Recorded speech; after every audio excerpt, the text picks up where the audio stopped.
దినంలో ఆరాధన చేయించినటువంటి సహోదరులకు పిల్లలకు ప్రోగ్రెషన్ వందనాలు తెలియజేస్తున్నాను. అపోజిషన్ పౌలు గారు రోమిలకు రాసినటువంటి పత్రిక 6వ అధ్యాయము 23వ వచనం చదువుతాను. అపోజిషన్ పౌలు గారు రోమిలకు రాసినటువంటి పత్రిక 6వ అధ్యాయము 23వ వచనం. ఏలయనగా పాపం వలన వచ్చు జీతము మరణము, పాపం వలన వచ్చు జీతము మరణము. సహజంగా మనము ఏదైనా పని చేస్తే పనికి జీతం వస్తూ ఉంటుంది. జీతం కోసం మనం పనులు చేస్తూ ఉంటాం. కానీ ఈ జీతం మాత్రం చాలా వింతగా కనబడుతుంది. ఈ జీతం ఏంటంటే మరణం అంటారు. పాపం వలన వచ్చు జీతము మరణము. ఈ పాపాన్ని బట్టే మానవునికి దేవునికి మధ్య ఉన్నటువంటి సంబంధము తెగిపోయిందని గ్రంథం తెలియజేస్తా ఉంది. దేవునికి మానవునికి మధ్య ఉన్నటువంటి సంబంధం తెగిపోవడానికి పాపమే కారణమైనది. మానవుడు దేవుని సృష్టి దేవునికి దూరంగా వెళ్ళడానికి గల కారణం ఏంటంటే దేవుని ఆజ్ఞను అతిక్రమించి జీవము గల దేవుని విడిచిపోయే విధంగా ఈ పాపం ఏం చేసిందంటే దేవునికి మానవునికి మధ్య దూరాన్ని పెంచేసింది. ఈ పాపం మరొక పని చేస్తుంది. ఏంటంటే ఇది మనుషులకు భ్రమ కలుగు చేస్తుందంట. భ్రమ అంటే ఉన్నది లేనట్టుగా, లేనిది ఉన్నట్టుగా చూపించేదే భ్రమ. అంటే జీవము గల దేవుని మర్చిపోయేటట్టు దుష్ట హృదయాన్ని ఈ పాపం ఏం చేస్తూ ఉంటుందో కలిగిస్తూ ఉంటుంది. అంటే దేవుడి గురించి ఆలోచనే లేనటువంటి స్థితిలోకి మానవుని తీసుకెళ్ళిపోతూ ఉంటుంది. ఒక వ్యక్తి పాపంలో ఉన్నాడంటే అతనికి దేవుని గురించినటువంటి ఆలోచనే లేకుండా తీసుకెళ్తా ఉంటుంది. తుదకు ఏమైపోతుంది? దాని ద్వారా వచ్చే జీతము మరణమని గ్రంథము హెచ్చరిక చేస్తా ఉంటుంది. జీవం గల దేవుని మర్చిపోయేటటువంటి విశ్వాసము లేని దుష్ట హృదయం అని హెబ్రీ గ్రంథకర్త తెలియజేస్తారు. హెబ్రీ పత్రిక 3వ అధ్యాయము 12వ వచనం చూస్తే, సహోదరులారా, జీవము గల దేవుని విడిచిపోవునట్టు విశ్వాసం లేని దుష్ట హృదయం మీలో ఏమైనా ఒకవేళ ఉండునేమని జాగ్రత్తగా చూచుకుని, నేడు మీరు ఆయన శబ్దం విన్న ఎడల కోపం పుట్టించినప్పటి వలె మీ హృదయంలో కఠినపరచుకుంటుని ఆయన చెప్పిన గనక, పాపం వల్ల కలుగు భ్రమ చేత మీలో ఎవడునూ కఠినపరచబడకుండానట్లు. పాపం వల్ల ఏం జరుగుతూ ఉంటుందంటే కఠినపరచబడతా ఉంటారు. పాపం వల్ల ఏం కఠినపరచబడుతుంది? హృదయములు కఠినపరచబడతా ఉంటాయి.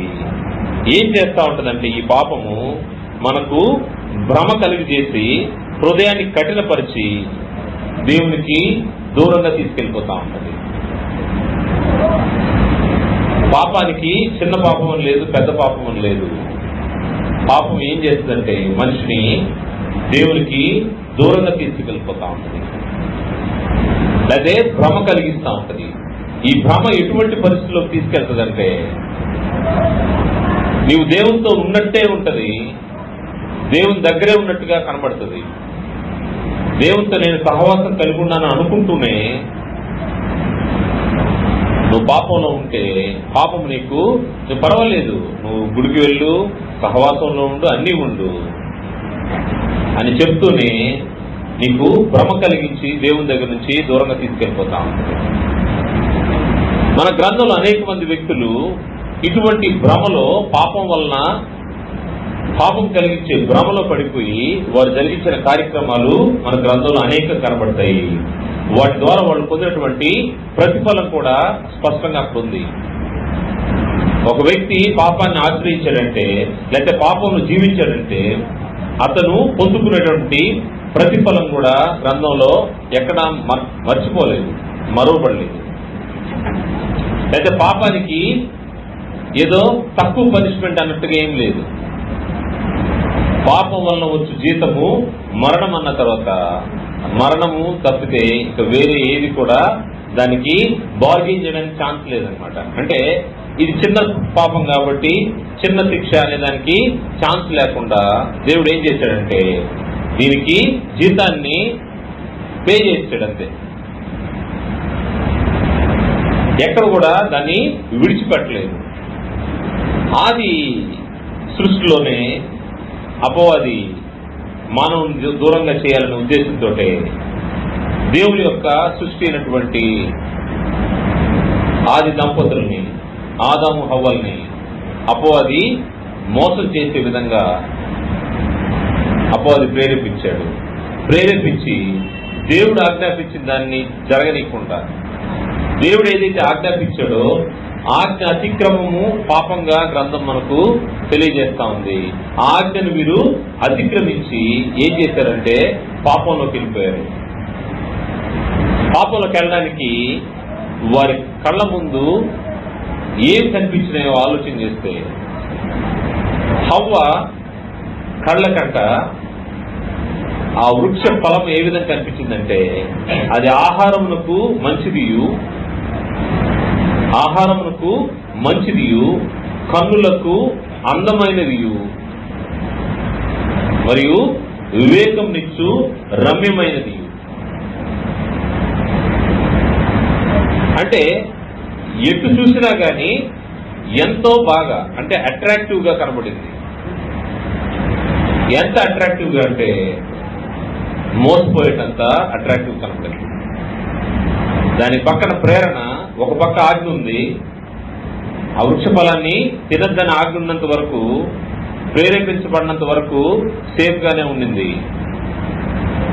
హవ్వ దగ్గరకు వచ్చి అపవాది ప్రేరేపించడం మొదలు పెట్టాడు, డౌట్ క్రియేట్ చేయడం మొదలు పెట్టాడు. ఇది నిజమా అన్నప్పుడు ఎప్పుడైతే ఈ ప్రేరేపణ జరిగిన తర్వాత ఆ ఫలవృక్షం వైపు చూస్తే ఆమెకు అంత ఇదిగా కనబడ్డదంట, అందమైన రుచికరమైన ఫలంగా కనబడ్డది. కనబడిన తర్వాత కనబడినప్పటికీ తన ఇన్స్టింక్ట్స్ ని ఆపుకున్నదా అంటే లేదు. తన కోరికను తీర్చుకోవడం కోసము అది ఎలా కనబడిందంటే కన్నులకు అందమైనదిగా కనబడ్డది, ఆహారానికి మంచిదిగా, వివేకం నిచ్చు రమ్యమైనదిగా కనబడ్డది. గ్రంథం చెప్తాను. ఆదికాండం 3వ అధ్యాయము 6వ వచనంలో స్త్రీ ఆ వృక్షము ఆహారమునకు మంచిదియు కన్నులకు అందమైనదియు వివేకం నిచ్చు రమ్యమైనది చూసినప్పుడు ఆమె దాని ఫలముల్లో కొన్ని తీసుకుని తిని తనతో పాటు తన భర్తకునిచ్చెను, అతడు కూడా తినెను. అంతే, అయిపోయింది అక్కడికి. ఎప్పుడైతే దేవుని ఆజ్ఞను అతిక్రమించారో, దేవుని ఆజ్ఞ అతిక్రమించిన వెంటనే వారిద్దరి మీదకి దేవుని యొక్క శాపం వచ్చింది. పాపం జరిగించిన వెంటనే, ఆజ్ఞని అతిక్రమించిన వెంటనే అది పాపంగా మారి వారికి శాపాన్ని అనుగ్రహించింది. దాని ప్రతిఫలం ఏంటంటే హవ్వ ప్రతిఫలంగా గర్భ వేదనను అనుభవించాల్సినటువంటి పరిస్థితి ఏర్పడ్డది. అదేవిధంగా ఏదేను తోటలో చాలా క్షేమంగా బ్రతుకుతున్నటువంటి ఆదాము పరిస్థితి ఎలా అయిపోయిందంటే అతనిని బట్టి నేల శపించబడింది. అతడు ప్రయాసతో నేలను సేద్యపరచాల్సిన పరిస్థితి ఏర్పడ్డది. ప్రయాసతో నేలను సేద్యపరిచి దాని ద్వారా వచ్చే పంటను తినాల్సిన పరిస్థితి. మరి ముఖ్యంగా ఆ ఏదైనా తోటలోంచి క్షేమకరమైనటువంటి దేవుని సహవాసంలోంచి తోసివేయబడ్డారు. పాపమునకు వచ్చే జీతము మరణము. ఆ మరణం ఎటువంటిదంటే వీరు ఏదైనా తోటలోంచి తోలివేయబడ్డారు. ఎంతో క్షేమంగా దేవుడు వారిని కాపాడుకుంటూ వస్తా ఉంటే ఆజ్ఞను అతిక్రమించారు. 16 నుంచి 19 వచనాల్లో 3వ అధ్యాయం, ఆదికాండం 3వ అధ్యాయం 16 నుంచి 19 వచనాలు చూస్తే ఆయన స్త్రీతో నీ ప్రయాసమును నీ గర్భవేదన నేను మిక్కిలి హెచ్చించెదను, వేదనతో పిల్లలను కందువు, నీ భర్త ఎడల నీకు వాంఛ కలుగును, అతడు నిన్ను ఏలునని చెప్పెను. ఆయన ఆదాముతో నీవు నీ భార్య మాట విని తినవద్దని నేను నీకు ఆజ్ఞాపించిన ఫలవృక్షం తింటివి కనుక నీ నిమిత్తము నేల తెప్పించబడి ఉన్నది, ప్రయాసంతోనే నీవు బ్రతుకు దినముల నీవు దాని పంట తిందువు, అది ముండ్ల తుప్పలను గచ్చ పొదలు నీకు మొలిపించును, పొలంలోని పంట తిందువు. 23వ వచనంలో దేవుడైన యెహోవా అతడు ఏ నేల నుండి తీయబడునో దాన్ని సేద్యపరచుటకు ఏదైనా తోట నుండి అతని పంపివేసెను. దేవుని సృష్టి ఆదిలోనే అపవాది ఏం చేశాడంటే దేవునికి దూరం చేయడం కోసం పాపాన్ని ప్రవేశపెట్టాడు. ఈ పాపం ప్రవేశం అవ్వడం వల్ల ఏం జరిగిందంటే అది ఆదాము అవ్వలనే కాదు, ఈ లోకమంతకి పాపం ప్రవేశించినట్టుగా గ్రంథము తెలియజేస్తా ఉంది. రోమపత్రిక 5వ అధ్యాయము 12వ వచనంలో ఈ పాపము లోకంలోనికి వచ్చినటువంటి విధానాన్ని అక్కడ వర్ణిస్తూ రోమపత్రిక 5వ అధ్యాయము 12వ వచనంలో ఇట్లుండగా ఒక మనిషి ద్వారా పాపము ద్వారా మరణమును లోకముకు ఎలాగూ ప్రవేశించను, ఒక మనుషుడి ద్వారా. ఇక్కడ కన్సిడర్ చేయబడిన మనిషి ఆదాము. హవ్వ ద్వారా జరిగినప్పటికీ లేఖనాల్లో అయితే ఒక మనుషుని ద్వారా, అంటే ఆదాము ద్వారా వచ్చిన పాపం ద్వారా మరణము లోకంలోకి ఎలా ప్రవేశించిన, అలాగనే మనుషులందరూ పాపం చేసినందున మరణము అందరికీ సంప్రాప్తమాయను. పాపం వల్ల వచ్చే జీతము మరణము. ఈ అపవాది చేసే కార్యక్రమము పాపం కాబట్టి అది ఏం చేస్తా ఉంటాడంటే దేవునికి దూరంగా మనుషుల్ని తీసుకెళ్లిపోతా ఉంటాడు. పాపం యొక్క పరిస్థితులు, దాని యొక్క ప్రతిఫలము ఆది దంపతులు ఏ విధంగా వారు శపించబడ్డారో, ఏదైనా తోట నుంచి వెళ్ళిపోయారో మనము గమనించాము. ఇంకొంతకాలం అయిన తర్వాత ఆజ్ఞను అతిక్రమించి ఏం చేయమంటాడు దేవుడు దాన్ని చేయాలి, అది కాకుండా మనము దాన్ని దాటుకొని ఎప్పుడైతే మనము ప్రవర్తిస్తామో, ఎప్పుడైతే ఆజ్ఞను అతిక్రమిస్తామో వెంటనే పాపము చేరిపోతా ఉంటది. ఒక పట్టణము ఘోరమైన పాపంలో నిండిపోయింది. ఈ ఘోరమైన పాపంలో నిండిపోయిన పట్టణంలో ఒక నీతిమంతుడు, అతని కుటుంబం అక్కడ ఉంది.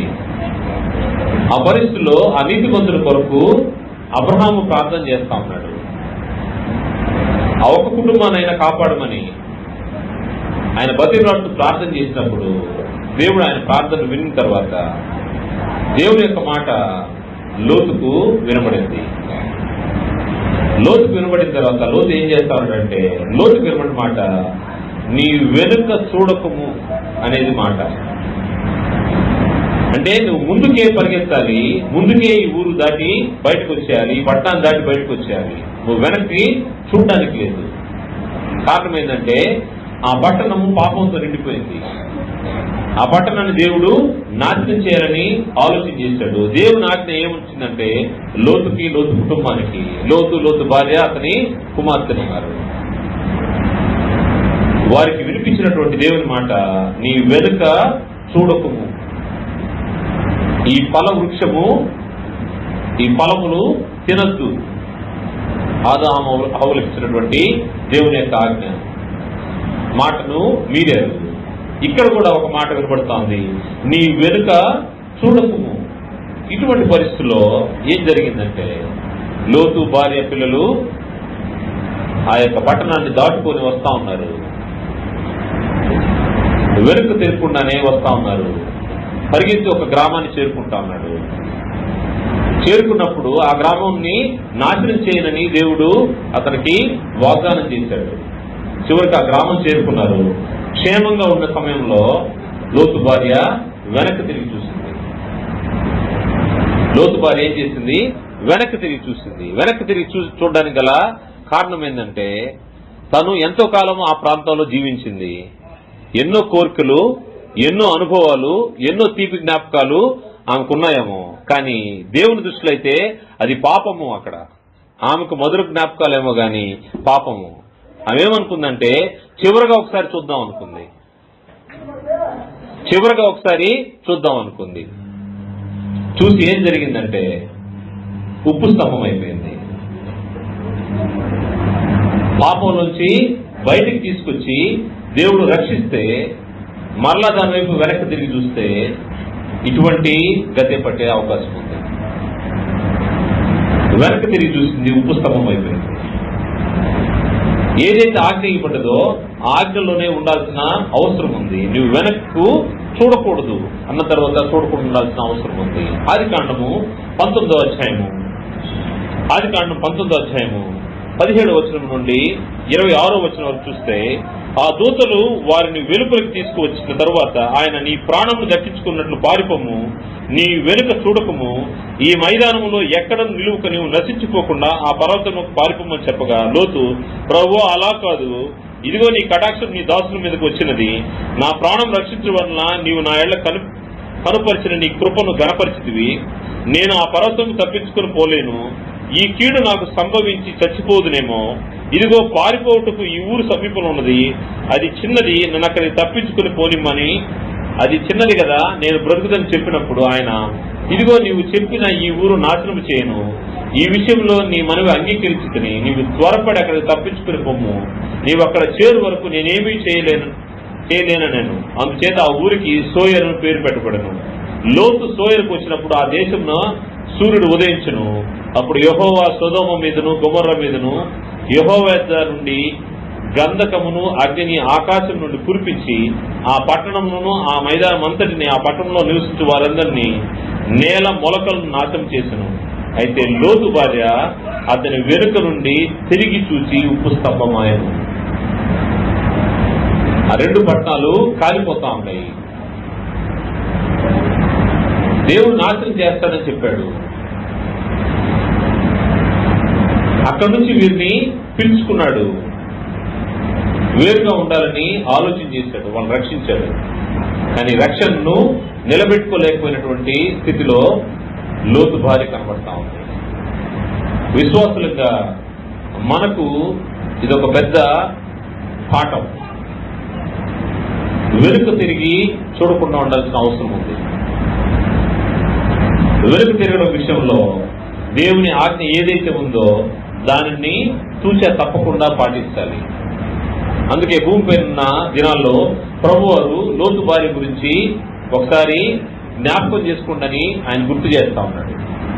లోతు భార్య ఎందుకు ఉప్పు స్తంభంగా అయిపోయిందో, ఎందుకు రక్షించబడిన స్థితిలోకి వచ్చి కూడా వెనక్కి తిరగడం వల్ల మరణించిందో దాన్ని గుర్తు చేస్తూ ప్రభువారు లూకా సువార్త 17వ అధ్యాయంలో ఒక మాట అంటారు. లూకా సువార్త 17వ అధ్యాయము 32వ వచనంలో, లోతు భార్యను జ్ఞాపకం చేసుకుని, లోతు భార్యను జ్ఞాపకం చేసుకోవాలంట. ఎందుకు చేసుకోవాలంటే విశ్వాసులంగా మనం వెనక్కి చూసే పరిస్థితి ఉండకూడదు, పాపంలోకి మరలా వెళ్ళకూడదు అనే విషయాన్ని గుర్తు చేస్తా ఉంటారు. లోతు భార్యను గుర్తు చేస్తున్నప్పుడల్లా మనం గుర్తుండాల్సిన విషయం ఏంటంటే ఆజ్ఞను అతిక్రమించకూడదు. ఆజ్ఞాతిక్రమము పాపము.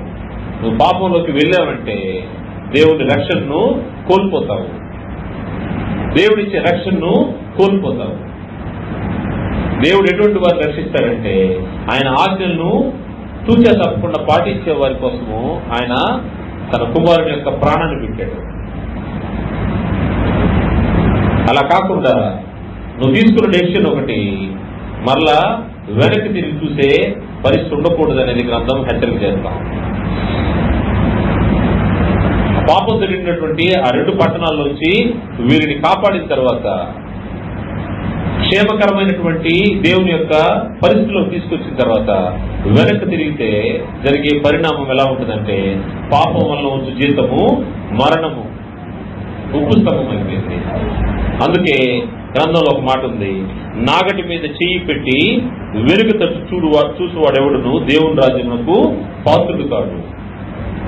ఈ లూకా సువార్తలోనే 19వ అధ్యాయం 62వ వచనంలో,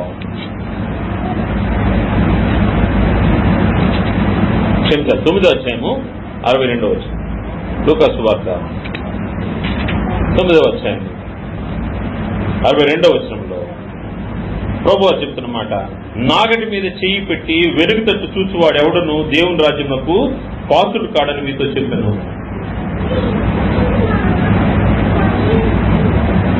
నాగటి మీద చెయ్యి పెట్టి వెనక్కి చూసే పరిస్థితులు ఉండకూడదు. నువ్వు రక్షించబడ్డావు, దేవుని ఇంట్లోకి చేర్చబడ్డావు, చేర్చబడిన తర్వాత మరలా వెనక్కి చూసే ఆలోచన, చివరి చూపు చూద్దాంలే అనే ఒక చివరి చూపు చూసిన దాన్ని బట్టి ఉప్పు స్తంభం అయిపోయింది. ఎప్పుడన్నా అటువంటి ఆలోచన వస్తుందేమో విశ్వాసిగా, ఒక్కసారి చూద్దాంలే,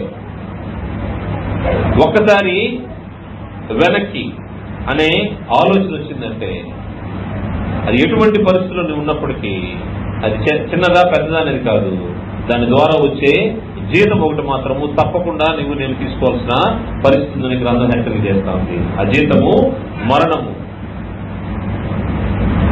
ఇంకొక వ్యక్తిని ఆలోచన చేస్తే, ఆ వ్యక్తి గొర్రెలు కాచుకుంటా ఉన్నాడు, కుటుంబంలో చిన్నవాడు, కానీ దేవుని యందు భయభక్తులు కలిగినటువంటి వ్యక్తిగా చిన్ననాటి నుంచి తండ్రి కంపంలో పెరుగుతున్నటువంటి వ్యక్తి. దేవుడు అతను చూశాడు, మహారాజుగా చేశాడు. గొర్రెలు కాచుకునే వ్యక్తిని దేవుడు మహారాజుగా చేసినప్పుడు ఎంతో జాగ్రత్తగా ఉండాల్సిన వ్యక్తి ఏం చేస్తానంటే వేరొకరి భార్యను చూస్తా ఉన్నాడు, వేరొకరి భార్యను ఆశించాడు. ఈ ఆశించిన దాన్ని గ్రంథం ఏం చెప్తా ఉందంటే, తను ఎక్కడ ఉండాల్సిన వ్యక్తి వాస్తవంగా తన దండంతా యుద్ధం చేస్తా ఉంది, యుద్ధానికి వెళ్లకుండా, తను యుద్ధాన్ని గురించి విచారణ చేయకుండా తను పాపాన్ని జరిగించే పరిస్థితిలో ఉంటాడు. పాపాన్ని జరిగించిన దాన్ని బట్టి దేవుని యొక్క మాటను తృణీకరించినట్టుగా గ్రంథము దావీదు గురించి అక్కడ తెలియజేయబడింది. దేవుని మాటను తృణీకరించాడంట. దేవుని మాటను తృణీకరించి ఏం జరిగిందంటే దాని ప్రతిఫలంగా వచ్చే శాపాన్ని పొందించి పెట్టుకున్నాడు. వేరొకని భార్యను ఆశించిన దాన్ని బట్టి తనకు జరిగినటువంటి ప్రతిఫలం ఏంటంటే, ఆ పాపానికి ప్రతిఫలము అతడు రాజ్యాన్ని కోల్పోయాడు, తను ఎన్నో ఇబ్బందులు పడ్డాడు. కాకపోతే దావీదు విషయంలో జరిగింది ఏంటంటే, తను తప్పుని వెంటనే తెలుసుకొని ఇంక జీవితంలో ఎప్పటికీ జరిగించకుండా దేవుని దగ్గర తను పొందినటువంటి క్షమాపణ. అందుకే దేవుడు దావీదుని తన హృదయానుసారుడు అన్నాడు. తప్పును దిద్దుకుని వచ్చిన వ్యక్తిగా దావీదు మరలా దేవుని పక్షంగా బ్రతికినట్టుగా మన గ్రంథంలో కనబడుతుంది. కాకపోతే పాపం అనేది అది నువ్వు ఏ స్థితిలో చేసినా గానీ నిన్ను అది పట్టి పీడిస్తుంది. నువ్వు జరిగించే పాపము నిన్ను వెంటాడుతుంది. పాపం వల్ల వచ్చే జీతము మరణము. గొర్రెల కాపరి మహారాజు అయ్యాడు, పతనానికి పోయాడు. కారణము పాపము. 2వ సమూయేలు గ్రంథము 11వ అధ్యాయంలో ఈ యొక్క సమాచారం మనకు ఉంటుంది. 2వ సమూయేలు గ్రంథము 11వ అధ్యాయము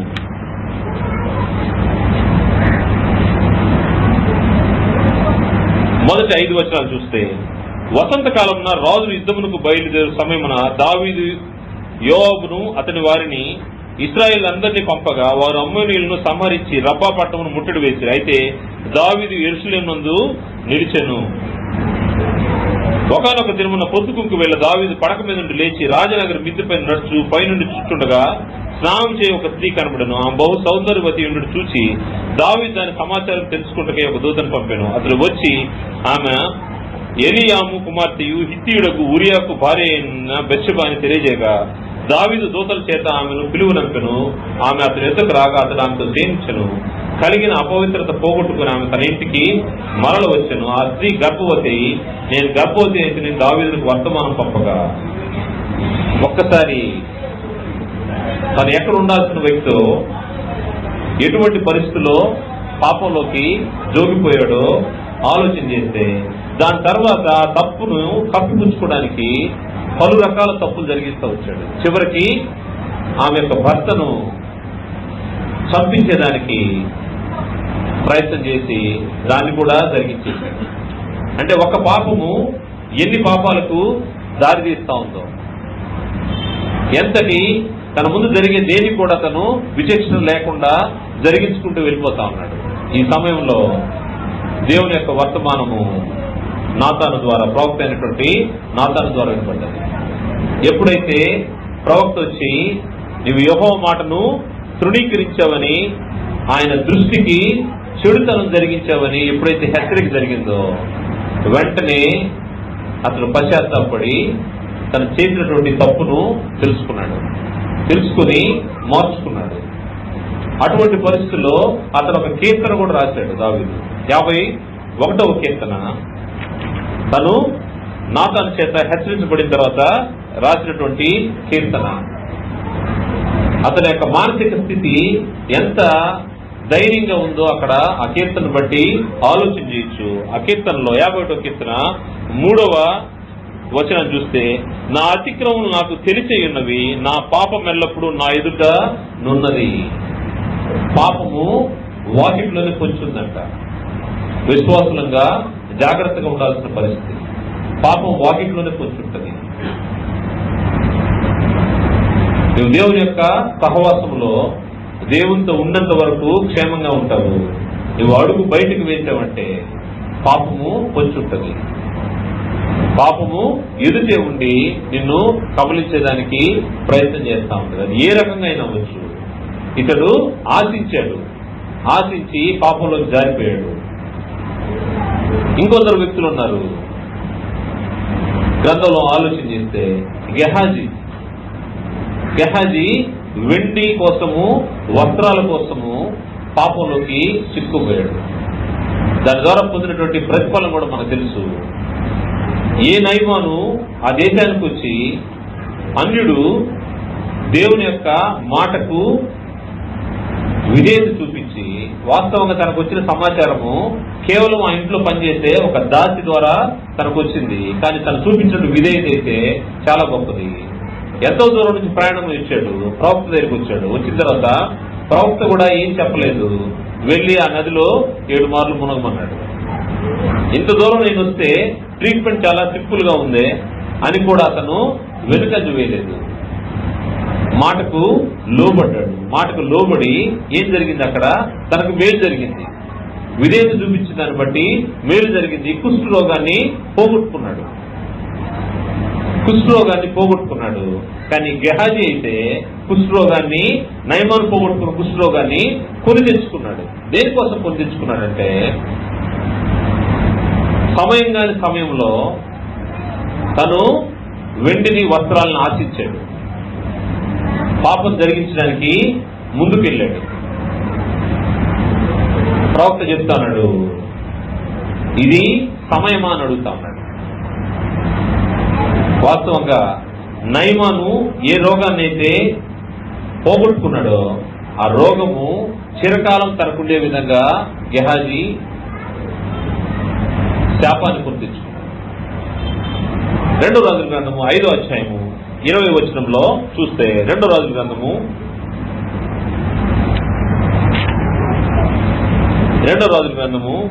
5వ అధ్యాయము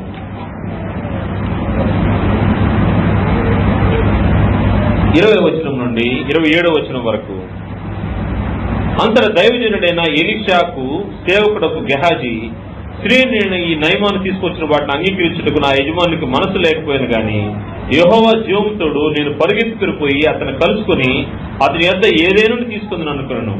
నయమాను కలుసుకుంటకే పోచుండగా నయమాను తన వెనక నుండి పరుగును వచ్చుతున్న వారిని చూసి తన రథం మీద నుండి దిగి వారిని ఎదుర్కొని క్షేమమా అని అడిగాను.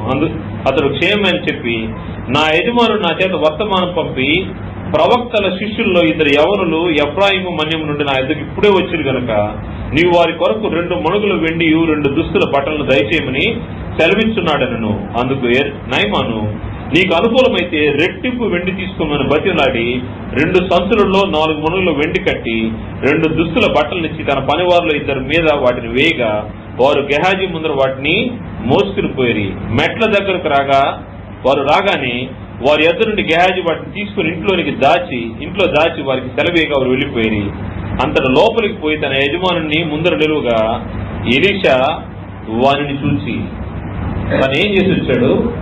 తను పాపం చేసి వచ్చాడు. ఎలీషా అయితే ఏమీ తీసుకోలేదు. నయమాను ఇవ్వడానికి చూస్తే కూడా ఏమి వద్దన్నాడు, తన్ని పంపించేశాడు. కానీ గెహాజీ వెళ్లి పాపాన్ని కొనిదించుకుంటా ఉన్నాడు. ఈ సమయంలో ఎలీషా మాట్లాడిన మాట చూస్తే, తన యజమాని ముందు నిలువుగా ఎలీషా వాడిని చూచి, గెహాజీ నీ వెచ్చటి నుంచి వచ్చుతున్నాడు అడిగినందుకు వాడు, నీ దాసుడు నేను ఎచ్చటికి పోలేదనను. అంతటి ఎలీషా మనతో, ఆ మనుషుడు తన రథము దిగి నిన్ను ఎదుర్కొంటూ తిరిగి వచ్చినప్పుడు నా మనస్సు నీతో కూడా రాలేదా? దేవునికి దాచేదేముండదు. నువ్వు పాపం చేసి దేవునికి కనబట్టలేదు, లేకపోతే మనుషులకి ఎవరికి కనబట్టలేదని పాపం చేస్తూ ఒకవేళ నన్ను ఎవరు గమనించట్లేదని అనుకుంటావేమో. దేవుని యొక్క ఆత్మ నిన్ను గమనిస్తా ఉంటది. ఎలా వచ్చిందో గెహాజీ దగ్గరకు ఆలోచన చేస్తే, అంతటి ఎలీషా ఆ మనుషుడు తన రథము దిగి నేను ఎదుర్కొంటూ తిరిగి వచ్చినప్పుడు నా మనస్సు నీతో కూడా రాలేదా? ద్రవ్యమును, వస్త్రములను, ఒలివ చెట్ల తోటలను, ద్రాక్ష తోటలను, గొర్రెలను, ఎడ్లను, దాసిని సంపాదించుకుంటూ ఇది సమయమా? స్వస్థత కోసం ఒక వ్యక్తి వచ్చాడు, దేవుని మేలు పొందాడు, మేలు పొంది క్షేమంగా వెళ్తా ఉన్నాడు. వెళ్లే వ్యక్తి దగ్గర నీవు ఇటువంటివి ఆశించవచ్చా? ఇటువంటి సంపాదించుకునేదానికి ఇది సమయమా? బ్యాంక్ అకౌంట్ నెంబర్స్ వేయాల్సిన అవసరం లేదనే దానికి ఇదొక ఉదాహరణ. సువార్త ప్రకటించు, మేలు చేయి, స్వస్థత చేయి, ఇంకోటి చేయి, దేవుని పక్షంగా పని చేయి, ప్రయాసపడు. అంతేగాని దాని ద్వారా వచ్చే భౌతికమైనటువంటి ప్రతిఫలాన్ని పొందేదానికి ఆలోచించి భౌతికమైన సంబంధమైనటువంటి ప్రయోజనాన్ని ఆశిస్తే ఏం జరుగుతూ ఉంటుందంటే, కింద వచనాల్లో చూస్తే, కాబట్టి నయమాను కలిగిన కుష్టు నీకును నీ సంతతికిని సర్వకాలం అంటిండిని చెప్పగా వాడు మంచు వలె తెల్లనైన కుష్ఠము కలిగి ఎలీషా ఎదుట నుండి బయటికి వెళ్ళను. పాపం తను చేశాడు. ఈ పాపం తన ఒక్కరికే ఉందంటే లేదు, తన కుటుంబానికి మొత్తానికి ఉంది. తన కుటుంబం మొత్తం కూడా తను చేసిన పాపాన్ని బట్టి శిక్షను అనుభవించినట్టుగా మనకు గ్రంథంలో తెలియజేయబడింది. అనేక సార్లు మనం చేసిన పాపము మన కుటుంబాన్ని అంతటికీ ఇబ్బందికరమైన పరిస్థితుల్లో పడేస్తుందేమో. జాగ్రత్తగా ఆలోచించాల్సిన అవసరం ఉంది. ఈ గెహాజీ చేసినటువంటి పనిని బట్టి తన కుటుంబం అంతా చిరకాలం, అంటే వారి సంతతికి ఈ యొక్క కుష్టు దేవుని ద్వారా ఇవ్వబడినటువంటి శాపంగా వెళ్ళిపోయినట్టుగా మనకు కనబడుతుంది. పాపం వల్ల వచ్చే జీతము మరణము. తను ఏమనుకున్నాడంటే వెండిని సంపాదించుకోవాలనుకున్నాడు, వస్త్రాలు సంపాదించుకోవాలనుకున్నాడు, ప్రవక్త తెలియకుండా వెళ్ళిపోయాను అనుకున్నాడు, ప్రవక్త చూడలేడులే అనుకున్నాడు. కానీ దేవుని ఆత్మ పరిశీలన చేస్తా ఉన్నాడు. పాపం వల్ల వచ్చే జీతం మరణము. నువ్వు ఎక్కడికి వెళ్ళి దాక్కుంటావు? దేవునికి కనబడిన స్థలమే లేదు. అదేవిధంగా ఇంకొక ప్రవక్త, బిలాము అనే ప్రవక్త, బాలాకు పంపినటువంటి ద్రవ్యాన్ని ఆశించి దేవుని ప్రజలకు వ్యతిరేకంగా మాట్లాడాలని ప్రయత్నం చేస్తా ఉన్నాడు. ప్రయత్నం చేసే సమయంలో గాడిదకు దేవుడు వాక్కునిచ్చి అతన్ని హెచ్చరించాడు. అయినా తగ్గాడంటే తగ్గలేదు. ఏదో విధంగా దేవుని ప్రజలను ఇబ్బంది పెట్టాలని బాలాకు ద్వారా జరిగించిన కార్యక్రమాలను బట్టి తర్వాత కాలంలో ఏం జరిగిందంటే ఇశ్రాయేలు చేతిలో ఖడ్గంతో చంపబడ్డాడు. బిలాము ఖడ్గంతో చంపబడ్డాడు. ఈ విషయాలు మన సంఖ్యాకాండము 22 అధ్యాయం 31 అధ్యాయంలో మనకు కనబడుతుంది. దేవునికి వ్యతిరేకంగా లేకపోతే దేవుని మాటకు విరుద్ధంగా నీవు ఆజ్ఞను అతిక్రమించి పాపం జరిగితే ఆ పాపం ద్వారా వచ్చే జీతము మరణం అనే విషయాన్ని మర్చిపోకూడదు. ఇటువంటి వ్యక్తి ఇంకొక వ్యక్తి మనకు కనబడతాడు. వెండి బంగారాల కోసము ఆశించి తను మాత్రమే కాదు తన వంశీయులందరినీ పోగొట్టుకున్నటువంటి వ్యక్తి ఆకాను.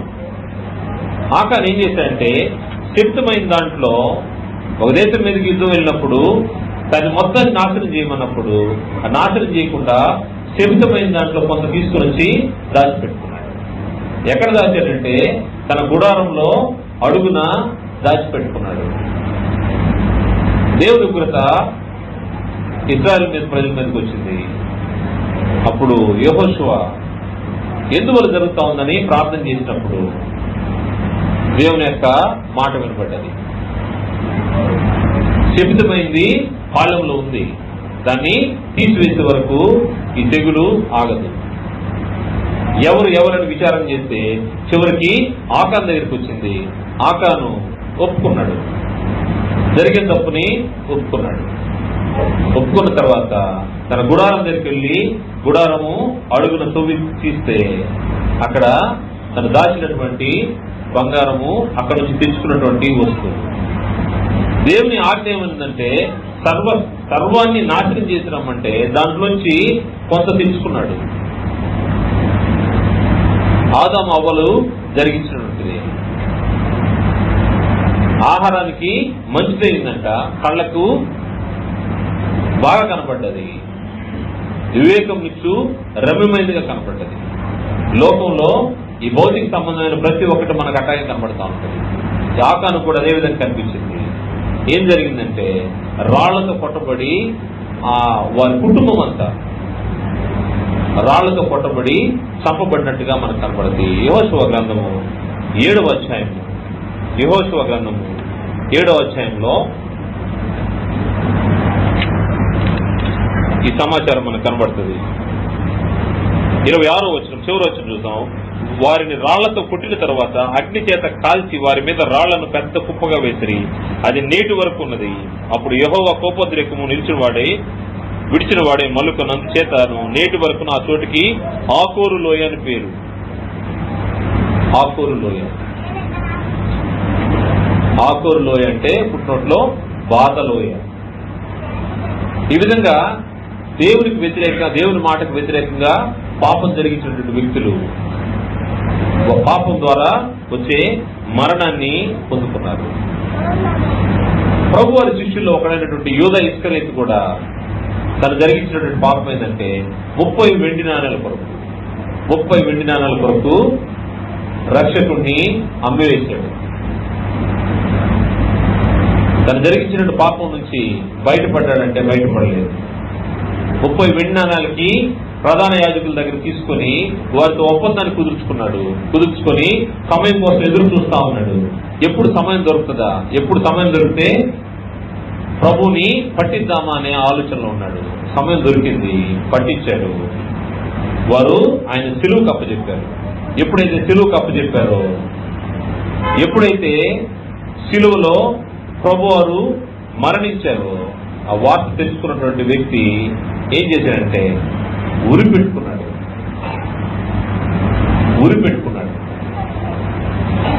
తను జరిగించినటువంటి పాపాన్ని బట్టి తను పొందుకున్నటువంటి ప్రతిఫలం ఏంటంటే ఉరి పెట్టుకుని తెచ్చిపోయాడు. పాపం యొక్క ప్రతిఫలం ఆ విధంగా ఉంటా ఉంటుంది. ఎప్పుడైతే పాపాన్ని జరిగిస్తామో ఆ పాపము మనల్ని వెంటాడుతూ ఉంటుంది. సరే, ఈ పాపానికి ప్రాయశ్చిత్తమే లేదా, లేకపోతే ఈ పాపం నుంచి విమోచించబడే మార్గమే లేదా అంటే 100% మార్గం ఉంది. ఈ పాపం నుంచి బయటపడడానికి మార్గం ఉంది. మార్గం లేదంటే దేవుడు మార్గాన్ని ఏర్పాటు చేశాడు.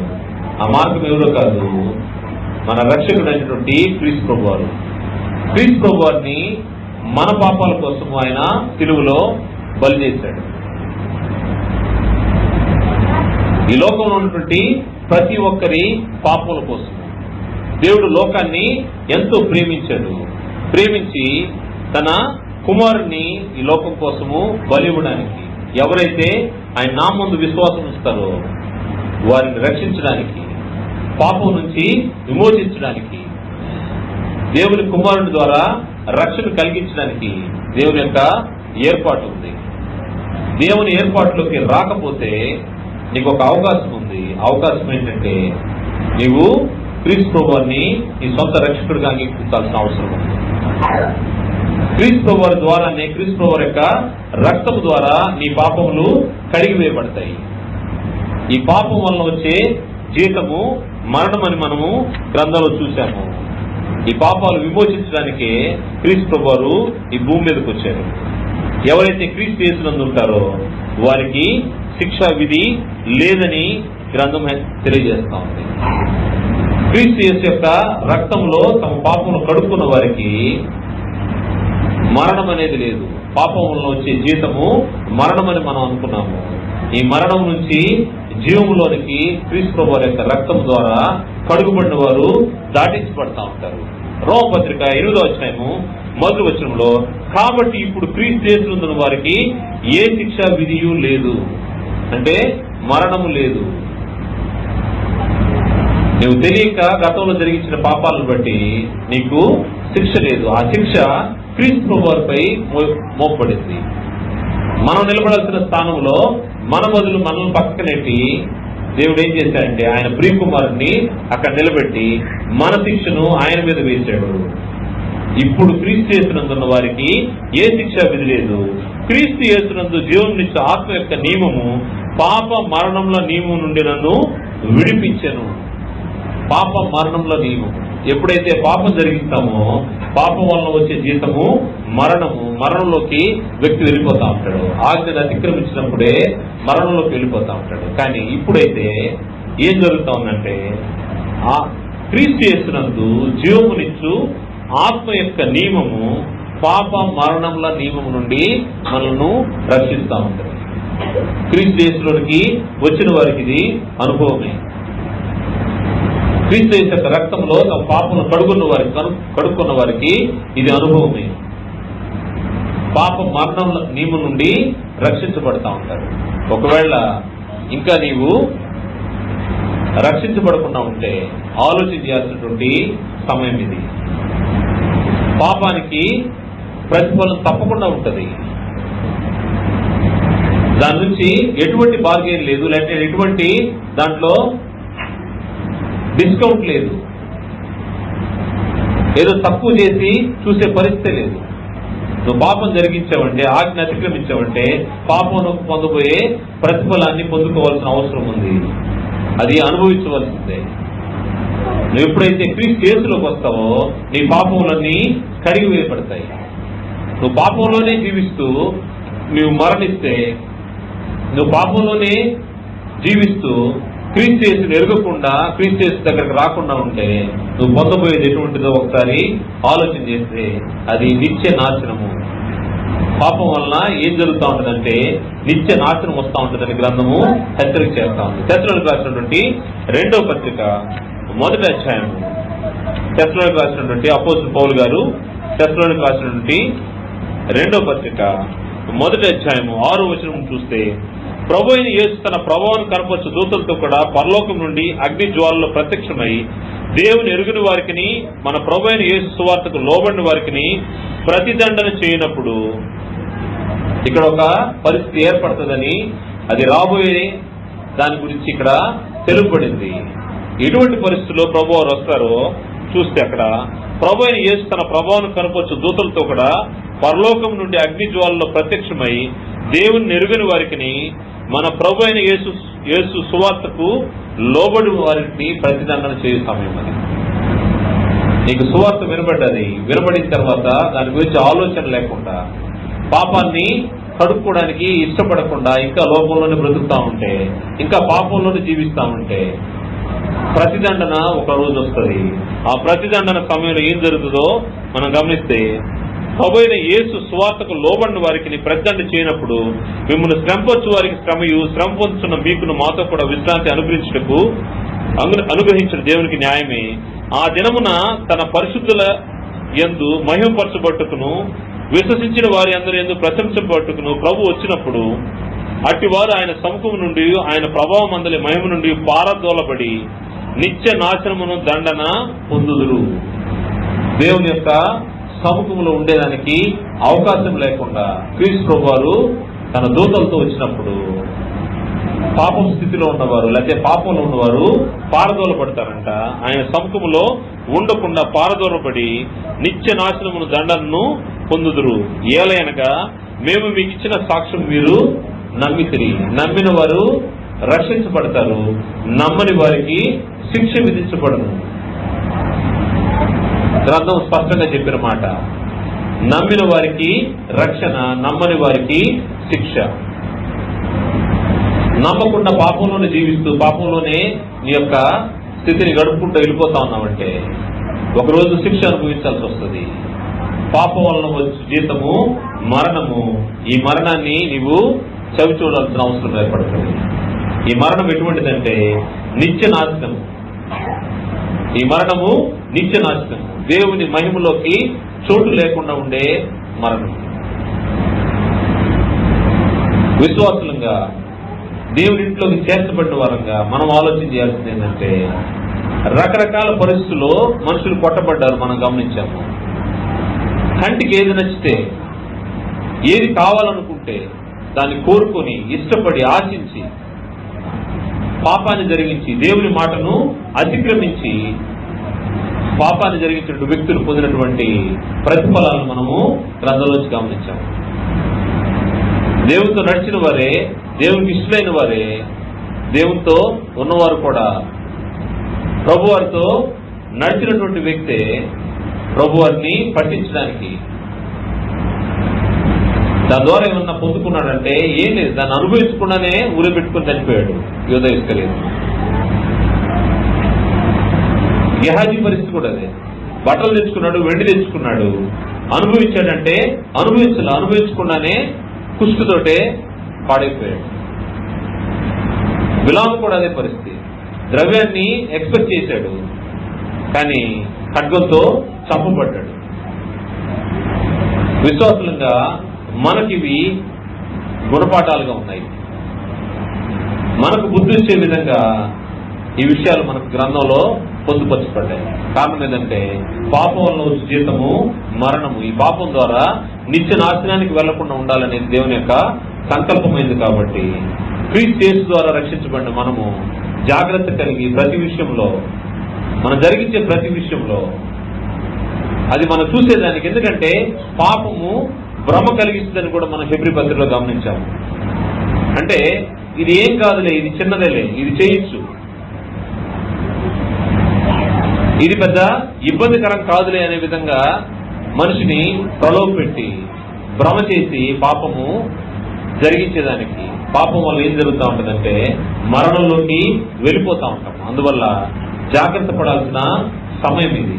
కారణము, పాపంలోనే ఉండి నువ్వు చనిపోతే నిత్య నాశనానికి వెళ్తావు, అది ప్రతిఫలంగా పొందుకుంటావు.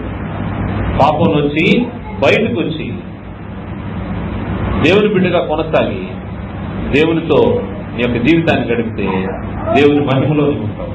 మన అల్టిమేట్ గోల్, మనము చేరాల్సినటువంటి గమ్యస్థానము దేవుని మహిమలో మనం ఉండడం. దేవుని మహిమలో మనం ఉండాలంటే దేవుని పక్షంగా ఉండాలి, పాపం లేని వారంగా ఉండాలి. పాపం జరిగించడానికి మనము జాగ్రత్తగా ప్రతి విషయంలో పాపం జరగకుండా మనం జాగ్రత్త పడాల్సిన అవసరం ఉంది. అది ఏ రూపంలో రావచ్చు. భౌతిక సంబంధమైనటువంటి ప్రతి విషయాన్ని మనము పరిశీలన చేసి చూసుకోవాల్సిన అవసరం ఉంది, పాపం జరిగించకుండా ఉండాలి. అందువల్ల విన్నటువంటి మాటలు మన హృదయంలో జాగ్రత్తగా పదిలిపరుచుకొని, ముఖ్యంగా పాపం వల్ల వచ్చే జీతము మరణమని తెలిసిన వారంగా జాగ్రత్త పడాలని ప్రభుపేట మనం చేస్తూ ముగిస్తున్నాను. అందరికీ వందనాలు.